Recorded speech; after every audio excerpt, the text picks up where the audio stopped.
Welcome in, everybody. I'm David Columbia with the Frankfurt Plant Board, joined by John, a 15-year veteran of the Frankfurt Plant Board, and we are going to do a couple videos to show you how you can do some self-installations at your house for FPB cable telecom products. Sometimes, especially in the world today, it's safer for us to give you your equipment and you do a self-installation in the house. So we're going to do several little videos to show you how to do those things.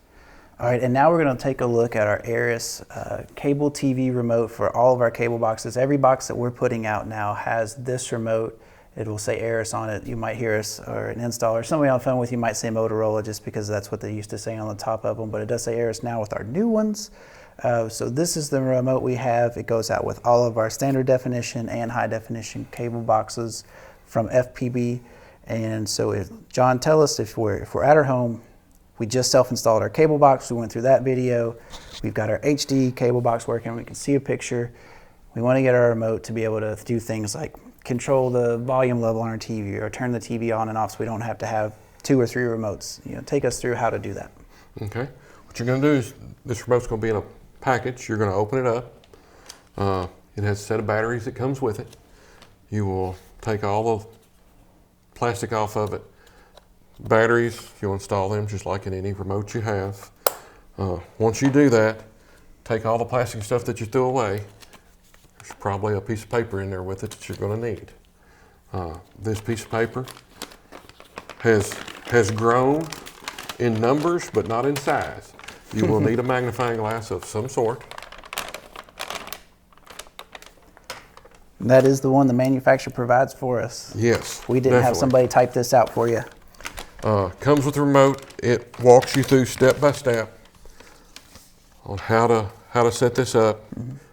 If you read it and read it a couple times before you start, because sometimes it takes a little longer to figure it out. But you'll take this piece of paper. You know what kind of TV you have. Make sure that the TV's turned on. Got a picture. You'll take your remote. Go down through this list and you'll find the number for your TV. Once you find them, and there's probably multiple numbers, you will need to make sure that you mark those somehow. My suggestion would be to write them down on a notepad. Large enough you can see them pretty easy, so it's pretty easy to get to. Once you get them written down, then you can start the process of programming the remote. I'm going to look here. We'll go underneath TVs because it's all marked. You can see it's marked. You've got TVs. Make sure you're not in the wrong category. Not a combination TV, not a any DVD player or anything. You're under TV. We'll go to it. Go down. We know we have an LG TV, so we're going to go down and find LG. And we're going to write these numbers down. 0054. Okay. 0017. Okay. 0178. All right. 0030. Okay. And 0856. Just so happens LG only has that many numbers. Some of them have a few more numbers, some of them have a few less.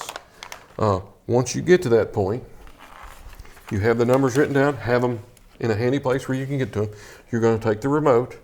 At the top is a power button. And then there are 4 buttons below that. One says audio, one says DVR, VCR, the next one says TV, and the next one says cable. This is a universal remote. It can be programmed for these other devices I mentioned. We are not covering that in this segment. We're concerned with making sure you can work your TV and your digital box, whether it be a regular digital, HD, whichever one you happen to have from us. Same remote, same programming steps for any of the boxes we have. You are more than welcome. If you read the directions, you can program it for another device. There's no rule against it. We just don't do that. That's up to the individual. Once you find the codes that you have them handy. If you have somebody with you that can make sure they can cover the codes, you're going to take the remote and you're going to push the TV button. And you're going to hold it for about 10 seconds, and these buttons at the top are going to light up sequentially. one right after the other, and then it's going to light up red. Now we're going to enter the first code, which is 0054. 0054, and then we're going to push the power button with the remote pointed toward the TV. Nothing happens. So once again, we're going to go back to like we had never done anything. We're going to push and hold the TV button. They'll light up one right after the other, those 4 clear looking buttons. Once it lights up solid, we take the second number. 0017. We enter it and then push power. Nothing happens. We know that that number doesn't work either. So once again, we're going to go back like we had never done anything. We're going to push and hold the TV button. They're going to light up again. When it lights up solid, we're going to take the next number. 0178. You enter it, push power. TV goes off, push OK. We know that that's the number that turns the TV off. Now we're going to push TV, the TV button up here, and then power, and see if the TV comes back on. It does. We know that's the code. It is already locked into the remote at this point. Now you're gonna go, what? But do I have to use my factory remote? I can turn it on and off with this, but can I turn the volume up and down with it? Well, that's the next step. You're gonna do the same thing, but because when you're programming this remote, you've got to tell it what you're trying to program. You're gonna push the TV button, hold it just like we did before. They're gonna light up in order. When it lights up solid, you're going to push the up volume button. What that does is it locks the volume on this remote to only work the volume on the TV. And as you see, it does that rather well. Now, I'm going to move this paper out of the way and turn this box around so I can use the remote with it. Now, whatever box you happen to have, once you get this set, and you've set it up for the volume on the TV. The next step you need to do is you need to push the cable button. Like I said, this is a universal remote, and it only does what you tell it to do. So you need to tell it what you want it to work. You've already got it to work the TV, now you want it to work the cable box. So you're going to push cable, and then you're going to change channels.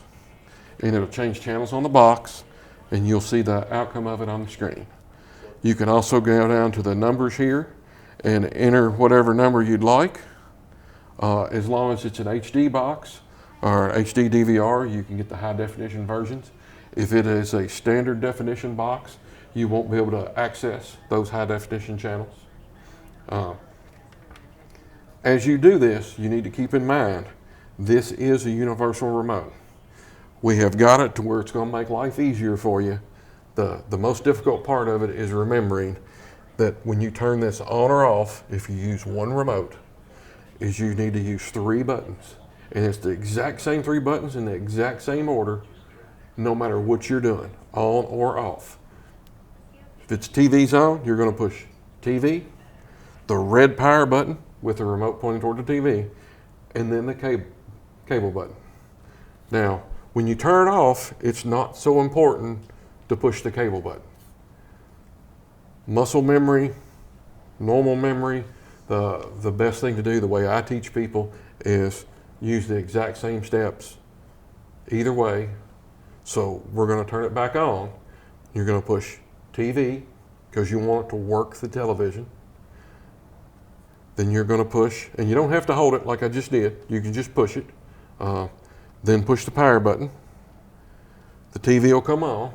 At this point, you need to push the cable button so you can change channels. Let's see how smart the TV is. If you don't push the cable button and you go to change channels, it's a smart enough TV that knows it's on an HDMI input. It's not going to allow you to manipulate the channels. A lot of TVs, the newer TVs, are built that way. Some of the older flat screens, what will happen is you won't push the cable button.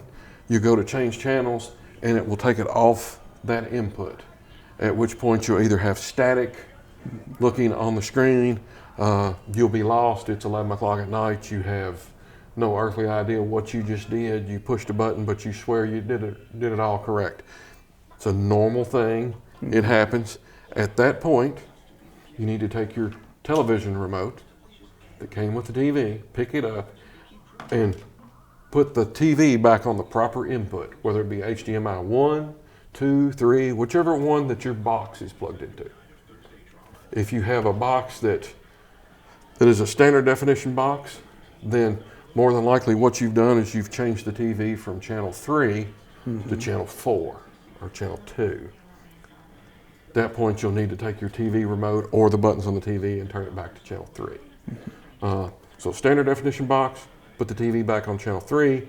High definition box, put the TV back on the input that you have that box hooked to.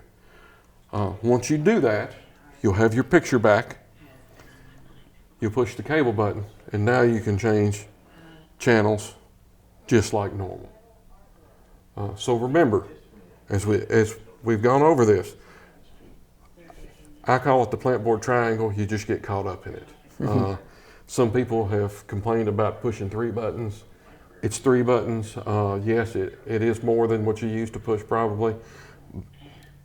This is what you have to work with. This is what we put out. But this it's is the one remote remote. we found. And it's one remote. If you do these steps, you can work it with just one remote. Once again, on or off, you're going to push TV, the red power button with the remote pointed toward the TV, then cable.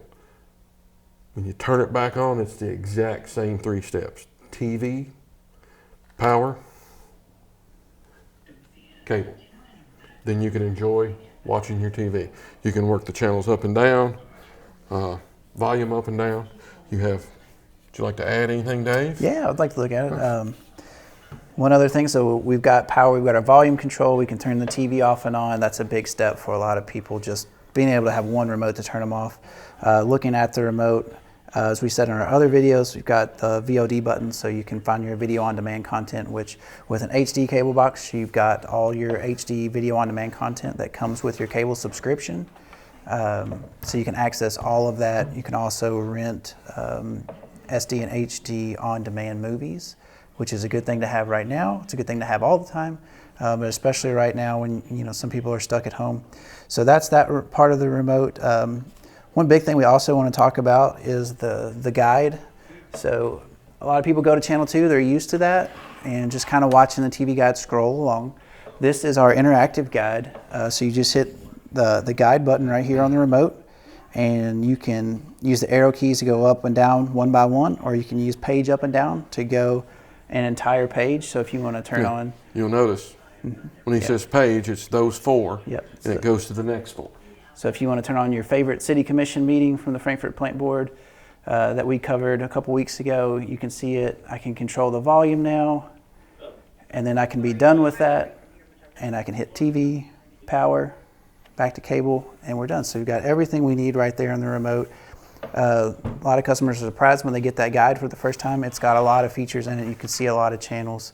It does have all of our channels on there, so pay attention to the category of cable you have from us, and you have access to those channels. And it is an interactive guide, and it is available on any of our set-top boxes.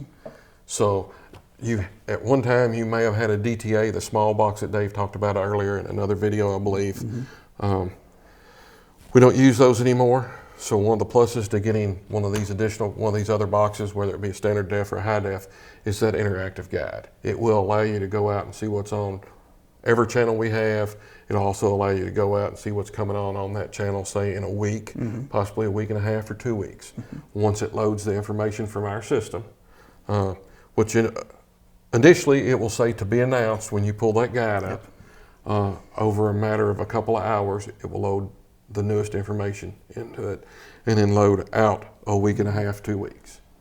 So that's a look at our Aeris remotes that we have. It's our universal remotes that we have out right now, controlling all those features. If you have any questions, you can always look at the little brochure that came with the remote to do other things. It's got all kinds of different things you can do with it and instructions. So check that out if you want to do a lot of different custom features for your universal remote. Make sure you check out our video on demand content. And if you have any questions, as always, you can go to 352-4372 to check that out. or you can visit our website at fpb.cc. And that's all we have for today. Thanks for watching. Thank you very much.